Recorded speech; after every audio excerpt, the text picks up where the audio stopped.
नमस्कार, कोटपुतली एजुकेशन में आपका हार्दिक स्वागत है। मैं पंकज शेरावत उपस्थित हूं आपके सामने महत्वपूर्ण जानकारी लेकर। बड़ी अपडेट सामने आ रही है भैया इंडिया पोस्ट जीडीएस की तरफ से। यहाँ पर एक बार फिर से वैकेंसी देखने को मिल रही है पोस्ट ऑफिस में। जी हाँ, काफी वैकेंसी पोस्ट ऑफिस में देखने को मिल रही थी, काफी अभी लिस्टें आना बाकी है पहले की। लेकिन यहाँ पर एक और वैकेंसी देखने को मिल रही है 30,000 प्लस पदों पर। काफी संख्या में पद है भैया यहाँ पर। सूची जारी हो गई है, कहाँ कहाँ खाली सीटें हैं। फोरम की डेट यहाँ पर देख लीजिए, स्क्रीन पर आपको देखने को मिल रही है। 3 अगस्त से फोरम शुरू हो गए हैं। ध्यान रखें, इंडिया पोस्ट जीडीएस के ब्रांच पोस्ट मैनेजर का हुआ, एबीपीएम का हुआ, इन सभी के फोरम यहाँ पर शुरू हो गए हैं। 3 अगस्त से 23 अगस्त तक फोरम भरे जाएंगे। फाइनली वैकेंसी आ गई है। 31 जुलाई की डेट में नोटिस यहाँ पर देखने को मिल रहा है। ग्रामीण डाक सेवक का, ये ध्यान रखें। तो फोरम भरना है, इसकी क्या योग्यता है, कौन कौन फोरम भर सकता है, क्या क्या आपको चाहिए, इन सभी चीजों के बारे में बताने वाला हूँ। सिलेक्शन कैसे होगा, कहाँ से कितनी सीटें हैं, कहाँ से आपको फॉर्म भरना चाहिए, इसके बारे में भी हम बात करेंगे। फीस कितनी लगने वाली है, कैसे मेरिट बनेगी, इन सभी चीजों के बारे में हम बात करेंगे। तो ध्यान रहे, वीडियो में अंत तक बने रहें तथा जिन्होंने भी अभी तक चैनल को सब्सक्राइब नहीं किया, चैनल को सब्सक्राइब करें। बात करते हैं यहाँ पर जीडीएस की वैकेंसी को लेकर। जी हाँ, स्क्रीन पर देख लीजिए भैया, जीडीएस का नोटिफिकेशन यहाँ पर देखने को मिल रहा है। 3 अगस्त से 23 अगस्त तक फोरम भरे जाएंगे, ये चीज आप ध्यान रखना। एडिट का ऑप्शन रहेगा 24 से 26 अगस्त तक। लेकिन एक ध्यान रखिए, एडिट वाला ऑप्शन करना है क्यों, फोरम बहुत अच्छे से भरना है आपको एक बार में ही। 3 अगस्त यानी कि आज से ही फोरम शुरू हो गए हैं भैया, फोरम भर देना। कहां से भरना है, इंडिया पोस्ट जीडीएस की वेबसाइट से ही फॉर्म भरना है।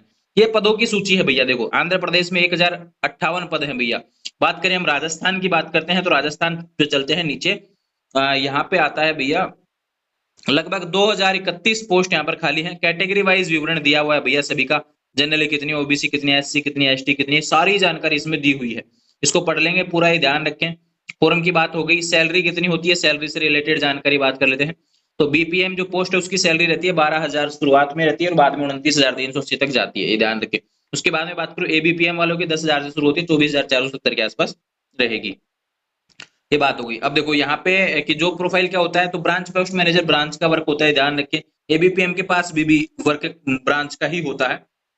लेकिन डाक सेवक के पास में क्या होता है काम, इसका फील्ड का भी वर्क हो जाता है भैया। पोस्ट करना होता है, मेल ऑफिस में जाना, इधर उधर होना होता है, डाक भेजनी होती है सभी के पास में। एज लिमिट की बात कर लेते हैं भैया। 18 से 40 वर्ष होना चाहिए, ध्यान रखें। और कब तक होना चाहिए, last date of form submission, यानी फॉरम की अंतिम तिथि तक आपका मतलब कि मैक्सिमम 40 वर्ष हो जाना चाहिए और मिनिमम 18 वर्ष हो जाना चाहिए।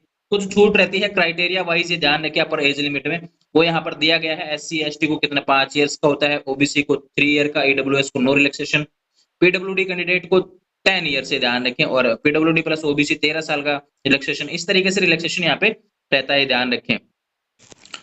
बाकी चलते हैं, योग्यता क्या क्या चाहिए, तो आपका मतलब कि 10वीं पास होना चाहिए केवल, ध्यान रखें। 10वीं पास अगर आप हैं, मैथ और इंग्लिश तो आपके 10th में आता ही है, ये ध्यान रखें। किसी भी बोर्ड से हो आप फॉर्म लगा सकते हैं, ध्यान रखें।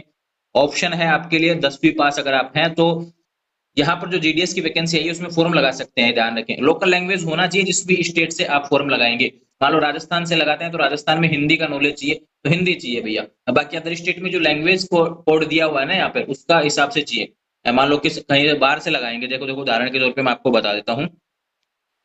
देखो यहाँ पे लैंग्वेज लिखा हुआ है ना, आंध्र प्रदेश, तो तेलुगु आपको आना चाहिए, ध्यान रखना। आसाम की बात करूं तो यहाँ आसाम में कुछ अलग अलग लैंग्वेज देखने को मिल रही है। बिहार की बात करूं तो हिंदी आना चाहिए, हरियाणा में हिंदी आना चाहिए, गुजरात में गुजराती आना चाहिए।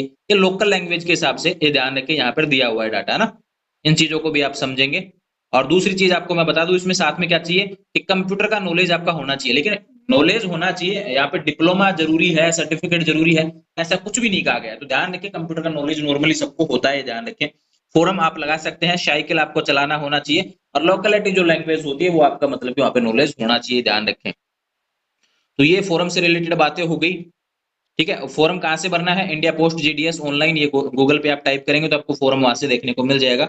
फॉर्म वहां से भर देंगे भैया। ये ध्यान रखें, सिलेक्शन कैसे होगा, ये ध्यान रखें। सिलेक्शन 10th की परसेंटेज के बेस पे यहाँ पे मेरिट आने वाली है, ध्यान रखें। मेरिट लिस्ट आएगी, मेरिट में आपका नाम देखने को मिलेगा। अगर आपका नाम आ जाता है तो आपको डॉक्यूमेंट्स वेरिफिकेशन करवाना है और आपका फाइनल सिलेक्शन हो जाएगा, ये ध्यान रखें। इसके अलावा कुछ भी नहीं करना, सिंपल सा है। कोई एग्जाम नहीं देनी, कोई परीक्षा नहीं देनी है, ध्यान रखें।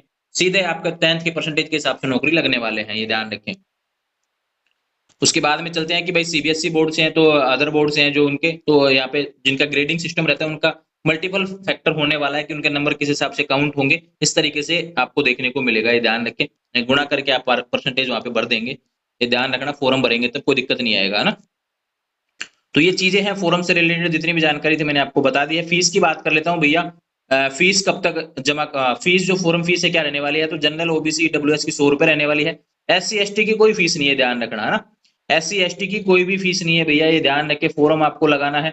सारी जानकारी मैंने फॉर्म से रिलेटेड आपको बता दी है। फिर भी कोई सवाल आपका रह जाता है तो चैनल पे कमेंट कर देंगे, आपको जवाब मिल जाएगा। ये ध्यान रख के देखो, फीस से रिलेटेड जानकारी यहाँ पे दी हुई है। SC ST OBC डब्ल्यूएस की 100 रुपए है, बाकी की SC ST की कोई फीस नहीं है, ये ध्यान रखें। तो फॉर्म लगाना है, ये ध्यान रखें। फॉर्म में डॉक्यूमेंट्स क्या क्या चाहिए, केवल 10वीं की मार्कशीट चाहिए, और जिस भी कैटेगरी से आप हैं, ये ध्यान रखो। SC ST OBC डब्ल्यूएस से हैं तो आपको जाति प्रमाण पत्र लगाना है भैया। अगर जाति प्रमाण पत्र नहीं है तो जनरल की मेरिट निकलेगी और उसमें फिर परसेंटेज हाई जाने के चांस रहते हैं। तो आने वाले समय में इससे रिलेटेड जब लिस्ट आएगी, ये सारी चीजें मैं आपको बता दूंगा भैया टेलीग्राम चैनल के माध्यम से, या PDF भी आपको टेलीग्राम चैनल पर अवेलेबल करवा देता हूं। तो जुड़े रहें चैनल के साथ, चैनल को सब्सक्राइब करें। ये अपडेट थी GDS की वैकेंसी को लेकर, पदों का विवरण यहाँ पे दिया हुआ है, इसको बहुत अच्छे तरीके से देख लेंगे। ध्यान रखें, फॉर्म लगा दीजिए, जहां से आपको लगाना है देख लेना अपनी कैटेगरी वाइज सीटें कहाँ से खाली है। अधिक सीटों पे फॉर्म लगाने का प्रयास करेंगे तो ज्यादा ठीक रहेगा। जुड़े रहें चैनल के साथ, चैनल को सब्सक्राइब करें। Thank you.